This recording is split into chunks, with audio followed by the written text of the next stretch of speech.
Hi everyone, this is Sarah, and I'm going to tell you about my project.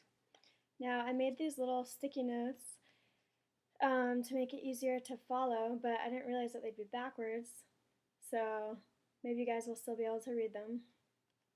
First off, my topic. I was really interested in the last question of the survey, which was how happy are you in your relationship, and how likely do you think it will lead to marriage and be a happy marriage? And I took this and I turned it into my topic, which is the question of why people stay in relationships that they're unhappy in, or ones that they do not think will lead to marriage, even though they do want to get married eventually. And then I wanted to see the effects that this has on people, such as their well being, and then things that happen with their relationships, such as cheating or divorcing their partner later on. So, I summarized some of the some of the reasons of why people stay in their relationships, if you can read that. Is that they don't want to be alone, maybe there's children involved, maybe the person is very attached to their partner, which I'll talk about later, as well as the aspects of hope, desire, and economics.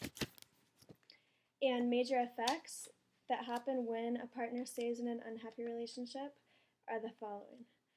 It'll affect their well-being and lead to divorce and cheating, and affect their physical health as well. So I'm going to tell a little bit about my story and why I wanted to do this topic. So I was in a relationship for 2 years that I was not happy in, but I didn't want to leave it. So I knew this relationship would not end in marriage, which is what I ultimately want, but I stayed in it, and I kind of struggled to figure out why I was doing this to myself, because I was in this relationship, but I felt stuck, like I couldn't get out. And I realize now that I just didn't want to be alone. I just wanted to be in a relationship. And it was hard to break free from that, but I'm glad that I finally did. So I'm going to talk a little bit about Sam Harris's TED video. And that was the one that kind of connected morals and well-being. So Sam Harris believed that every moral question could be answered with science, and he believed that morals are linked to well-being. So if something increases a person's well-being, then it is morally good. And if something decreases a person's well-being, then it is morally bad. So that's what my research is based off of, the fact that staying in a relationship usually negatively impacts a person's well-being, so therefore it is morally wrong. Now I'm going to summarize a little bit of what you saw in the Radiolab, This Is Your Brain on Love video. And in this video I talked about the 3 chemicals of love, which were, first of all, dopamine, which is the initial sex drive feeling, and then norepinephrine, which is involved with feelings of obsession or infatuation, and oxytocin, which gives you the feeling of attachment. And I further investigated this, as you can see in this book. It's called The Science of Happiness, right here, by Stephen Klein, PhD. And I'm going to read you a little passage. And this passage was called, Is Love an Addiction? And it's really interesting. It's a little part of it says, the neuropsychologist Jack Pensup compares love with addiction. In the one case, a bond is created with the drug, in the other with a person. This relationship becomes especially evident at separation, withdrawal from the drug and parting from the beloved. Both result in feelings of loneliness and emptiness, in loss of appetite, depression, sleeplessness, and irritability. So it's saying that love is like a drug. So that's a major reason as to why sometimes it's hard to get out of a relationship. Even if there's sometimes feelings of love, sometimes feelings of hate or fear, the love usually takes over. Now, Klein has another passage on desire. and he calls it the dark side of desire. And it was a little experiment that I wanted to talk about, and it has to do with rats and their hypothalamus. So it says scientist James Olds placed a thin electrode into the hypothalamus of rats, the region of the brain that is responsible for desire.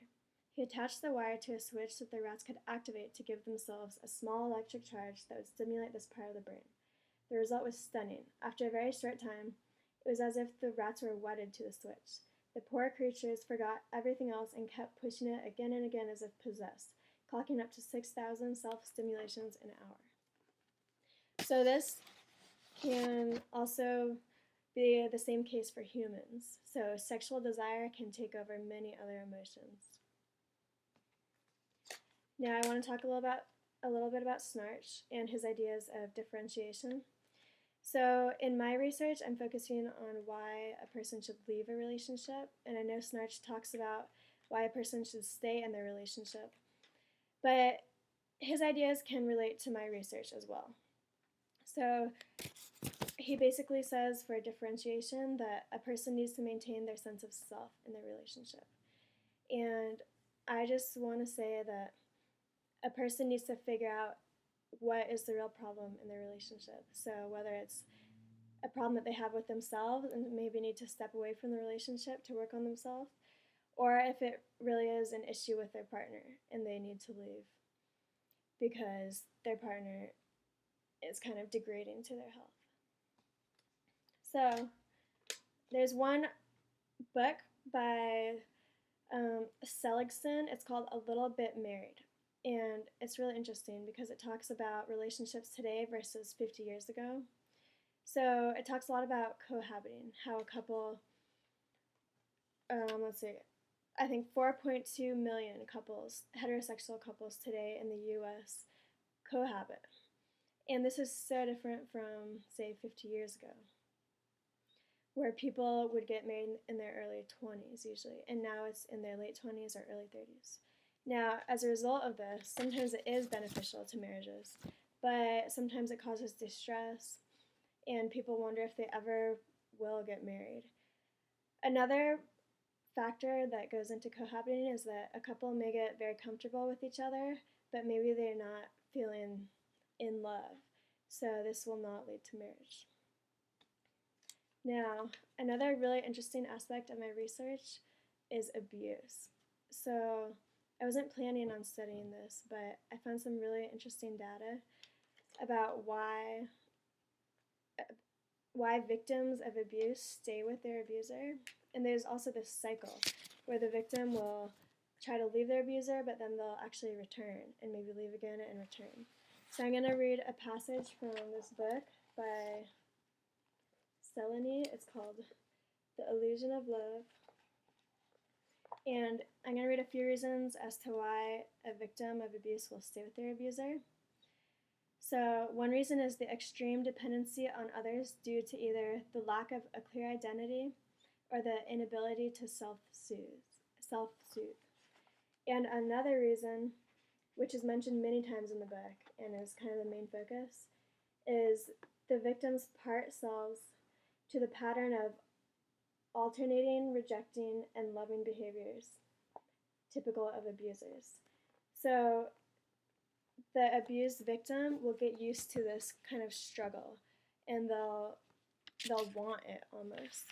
So they'll return to their abuser even after they leave because they don't know what to do anymore, and they feel lost without their abuser, who constantly kept them in this state of fear.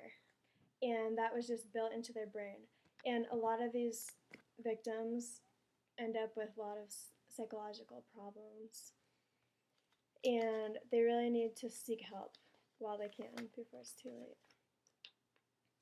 Now, one other study by an author called S.M. relates bad relationships with health. So kind of the defense mechanisms of the body. So there are 42 couples in this study, and these couples they agreed to have small suction wounds placed in the palm of their hands.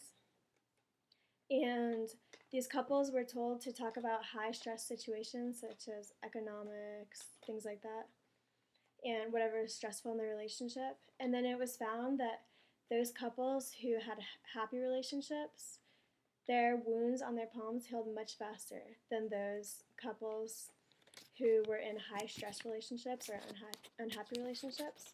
And another interesting find about this is that women, um, when they were stressed, they kept these stress hormones in their bodies, whereas men did not. So women are more vulnerable to this type of stress. Now, conclusion. So I said that there are many reasons as to why someone will stay in an unhappy relationship. And that can be, again, like economics. They don't want to leave if they're already secure in their relationship. So, or if there are children involved, or because a person can become so attached to their partner that they don't know what they would do without them. But now that I've seen the effects that this can have on people, such as very decreased well being and other negative effects, such as just being unhappy in a relationship, and then sometimes that will lead to cheating and divorce later on. So, what I want to say is what I have learned also is to know the signs when you should leave a relationship and when you should stay and work on it. And that can lead to a better well being. Thank you.